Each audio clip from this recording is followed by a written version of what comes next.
जय माता दी दोस्तों, आप सभी का आपके अपने channel unique thought by Monika पर बहुत बहुत स्वागत है। आज हम वर्णन करने जा रहे हैं दुर्गा सप्तशी पाठ के 13वें अध्याय का, जो कि इस पाठ का अंतिम अध्याय है। दुर्गा सप्तशी पाठ के पिछले अध्याय यानी 12वें अध्याय में हमने जाना था हमारी माँ जगत जननी जगदम्बा के चरित्र और उसके महत्व के बारे में। आज हम दुर्गा सप्तशी पाठ के 13वें अध्याय में वर्णन करेंगे सुरत और वैश्य को दिया गया देवी द्वारा वरदान।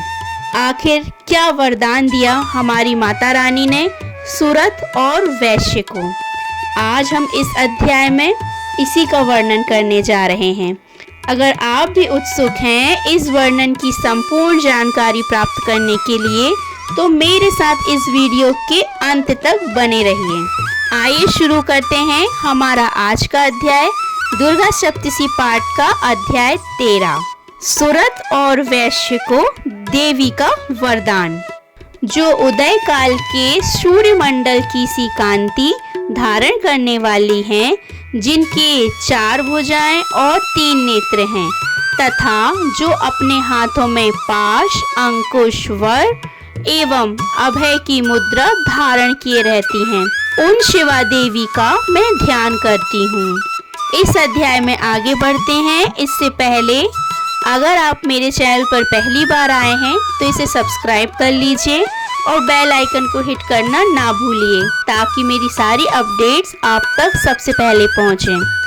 और अगर आपको ये वीडियो पसंद आता है तो इसे लाइक कीजिए, अपने दोस्तों के साथ शेयर कीजिए और कमेंट सेक्शन में जय माता दी लिखना ना भूलिए।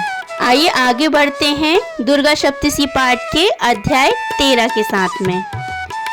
राजन, इस प्रकार मैंने तुमसे देवी के उत्तम महात्म्य का वर्णन किया, जो इस जगत को धारण करती हैं। उन देवी का ऐसा ही प्रभाव है। वे ही विद्या, ज्ञान उत्पन्न करती हैं।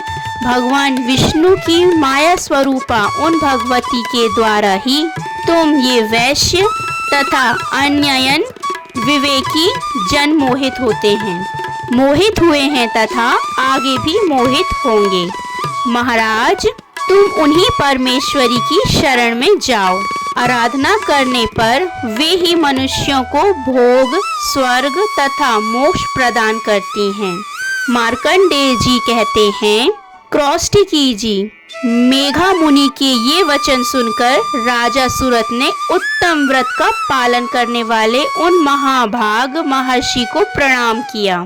वे अत्यंत ममता और राज्य अपहरण से बहुत खिन्न हो चुके थे। महामुने, इसलिए विरक्त होकर वे राजा तथा वैश्य तत्काल तपस्या को चले गए और वे जगदम्बा के दर्शन के लिए नदी के तट पर रहकर तपस्या करने लगे।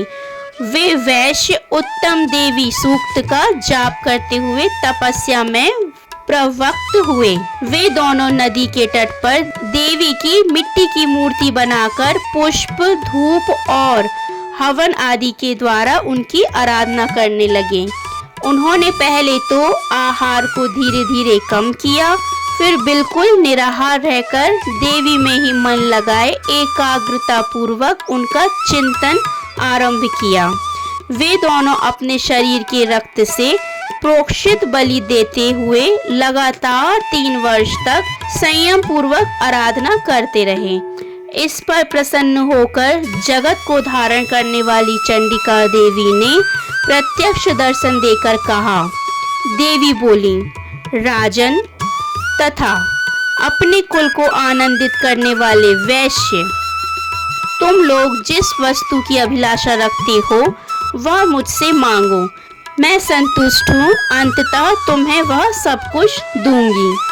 मार्कंडेय जी कहते हैं, तब राजा ने दूसरे जन्म में नष्ट न होने वाला राज्य मांगा तथा इस जन्म में भी शत्रुओं की सेना को बलपूर्वक नष्ट करके पुनः अपना राज्य प्राप्त कर लेने का वरदान मांगा।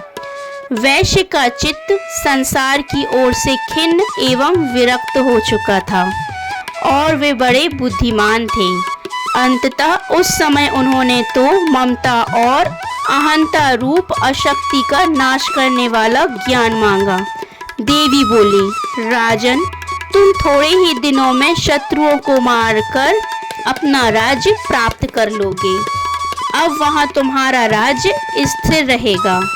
फिर मृत्यु के पश्चात तुम भगवान सूर्य के अंश से जन्म लेकर इस पृथ्वी पर सार्वणिक मनु के नाम से विख्यात हो जाओगे। वैश्यवर्य, तुमने भी जिस वर को मुझसे प्राप्त करने की इच्छा की है उसे देती हूँ।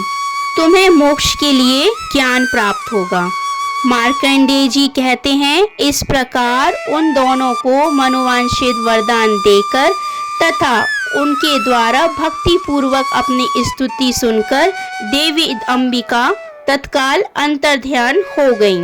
इस तरह देवी से वरदान पाकर ऋषियों में श्रेष्ठ सुरथ सूर्य जन्म ले सर्वणी नामक मनु होंगे। तो ये था हमारा आज का अध्याय, दुर्गा सप्तशी पाठ का अध्याय 13। दुर्गा सप्तशी पाठ का अध्याय 13 यहीं पर समाप्त होता है। अगर आपने दुर्गा सप्तशी पाठ के पिछले अध्याय नहीं देखे हैं तो आप इस चैनल पर ज़रूर से देख सकते हैं और अपने जीवन में लागू कर सकते हैं, माता रानी की कृपा पा सकते हैं।